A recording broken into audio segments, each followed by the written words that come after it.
बेटी का घर ससुराल या मायका।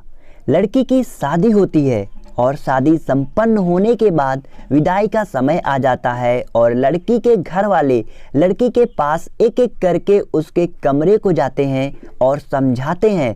सबसे पहले माँ जाती है और कहती है अपनी बेटी से कि बेटी कल से जल्दी उठना और सबसे पहले उठकर नहा धो लेना, फिर पूजा पाठ करके रसोई घर का सारा काम अब से तुझे ही संभालना है, देखना कोई गलती ना करना। वहाँ तेरी माँ नहीं होगी समझाने के लिए। सारे काम ध्यान से करना। पति को दफ्तर से आने के बाद पानी, फिर कुछ देर बाद खाना और फिर वो जो भी बोले कर देना। सासू माँ की सेवा करना और घर के सभी लोगों का ध्यान रखना। फिर कुछ देर बाद पापा आते हैं और कहते हैं बेटी अब अपने ससुराल को ही अपना घर समझना और सबका ख्याल रखना, अपने माँ बाप के मान सम्मान को मिटने ना देना बेटी। और इतना कहकर पिता की आंखों में आंसू आ जाते हैं और वो वहाँ से बाहर निकल जाते हैं। फिर भाई आता है, आंखें आंसुओं से भरी होती हैं और चेहरे पर मुस्कान के साथ बोलता है लगता है तू अब ससुराल चली ही जाएगी। जा रही है? तू सच में जा रही है ससुराल? चलो अब तुझसे छुटकारा मिल जाएगा, अब तेरा सारा हिस्सा मेरा हो जाएगा और अब कोई बात बात पर टोका टाकी भी नहीं करेगा और ना ही कोई माँ से मेरी शिकायत करेगा। चलो बढ़िया है, आज से तू परेशान नहीं करेगी हमको। इतने में लड़की की भी आंखों में आंसू आ जाते हैं और बोलती है भाग जा पागल, नहीं तो मार खाएगा अब तू। और फिर भाई बोलता है अच्छा मेरी तरह ससुराल में किसी को पीटने ना लगना, वहाँ तेरी कोई मार नहीं खाएगा। जैसे हमें बोल देती हैं कुछ भी वहाँ मत बोलना, कोई बुरा मान सकता है। और फिर दोनों रोते हुए एक दूसरे को गले लगा लेते हैं और साथ में दोनों के मुंह से निकलता है तेरी बहुत याद आएगी, अपना ख्याल रखना। और भाई आंसू पोंछते हुए बाहर निकल जाता है और इसी तरह परिवार के सभी लोग आकर समझाते हैं। अब सबके जाने के बाद विदाई होने का समय आ जाता है और लड़की सोचती है एक तो अपना घर छोड़कर मैं जा रही हूँ, ऊपर से इतना कुछ घर वालों ने बता दिया है, इसके पहले तो कभी कुछ ऐसा नहीं करना पड़ा, कैसे इतना कुछ संभाल पाऊंगी, यही सब सोचती रहती है। तमाम तरह के मन में ख्याल आते हैं और फिर विदाई करके घर वाले लड़की को विदा कर देते हैं।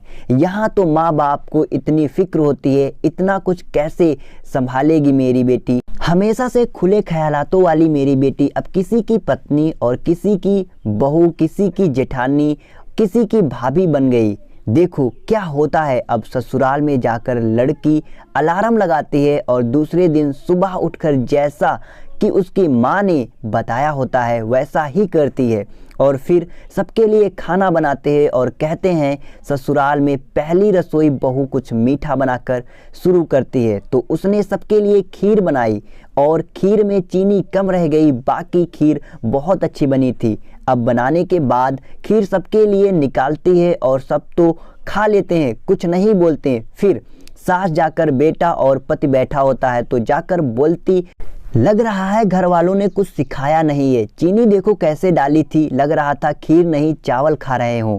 और सबसे आखिरी में बहू को खाने का रिवाज होता है, पहले तो चक्कर देख भी नहीं सकती, अब वो खाकर देखती है तो सोचती है चीनी तो कितनी कम डाली है, देखो मैं सोच ही रही थी कोई गड़बड़ ना हो जाए और हो ही गई, लेकिन कितने अच्छे हैं सभी लोग, हमसे कुछ कहे भी नहीं। फिर सोचती है चलो दूसरे दिन कोई गड़बड़ नहीं होने देंगे। लड़की की माँ बाप का फ़ोन आता है और पूछते हैं बेटी सब अच्छे से कर ली, कोई गड़बड़ तो नहीं की? और वो बोलती है इतना सोचे थे फिर भी खीर में चीनी बहुत कम रह गई थी, लेकिन आप लोग परेशान ना हो, कल से कोई गड़बड़ नहीं होगी, यहाँ के लोग बहुत अच्छे हैं, किसी ने कुछ नहीं बोला। और फिर रात में पति आता है रूम में और बोलता है कैसी खीर बनाई थी मम्मी, क्या सोच रही होंगी, कितनी फीकी थी, कल से ध्यान देकर बनाना। इसी तरह वो घर के सभी काम काज सीख जाती है।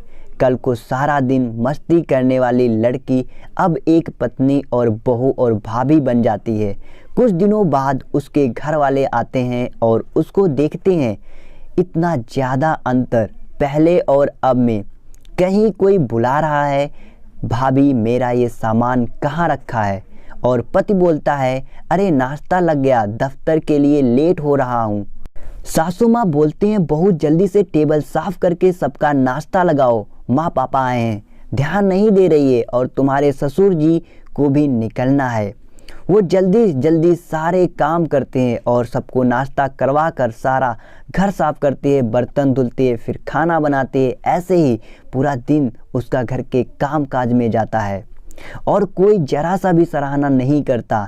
ये सब देख माँ बाप के आंखों में आंसू आ जाते हैं और फिर जब वो सारे काम कर लेती है तो माँ बाप के पास बैठती है और तब माँ बाप बोलते हैं कि बेटा कोई दुख तो नहीं है तुम्हें?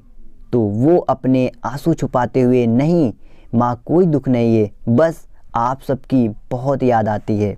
और माँ छोटू कैसा है? वो अब आप लोगों को ज़्यादा परेशान तो नहीं करता? ऐसा कहते हुए बात को काट देती है और बोली, यहाँ सब बहुत अच्छे हैं, मेरा बहुत ख्याल रखते हैं। ऐसा बोल दी ताकि उसके माँ बाप परेशान ना हो। और माँ बाप कहते हैं, बेटी ऐसे ही खुश रहे तू और अपना ख्याल रखना। अच्छा अब हम लोग चलते हैं। जब माँ बाप चले जाते हैं तब जाकर कमरे में छुपकर बहुत रोती है और खुद से ही बातें करती है कि क्या बताऊँ माँ, मेरी तो पूरी ज़िंदगी ही बदल गई। कभी खुद के लिए समय नहीं निकाल पाती, सारा दिन ऐसे ही निकल जाता है। और फिर सास आती है और बेटे से कहती है, माँ बाप आए थे, पता नहीं क्या पट्टी पढ़ा कर गए होंगे। अब बताओ दोस्तों, ऐसा बहुत लोगों के साथ होता है। अगर ऐसा होता रहा तो ससुराल और मायके में हमेशा अंतर होता रहेगा, जब तक कि आप दूसरे के घर से आई बेटी को अपनी बेटी नहीं समझेंगे। ऐसा करने से ही रिश्ते बिगड़ते हैं। सारी बेटियां ऐसी नहीं होती और तभी रिश्ते बिगड़ते हैं। अब वो काम कर रही है तो सभी को करवा लेना चाहिए, क्योंकि वो आपकी मजदूर बनकर तो आई नहीं है, आपके घर की बहू है जो आपके लिए सब कुछ छोड़ कर आई है। अब आप लोग ऐसे करेंगे तो सास ससुर और माँ बाप ससुराल मायके में हमेशा ऐसे ही फ़र्क होता रहेगा। हम बदलेंगे तभी युग बदलेगा। इसीलिए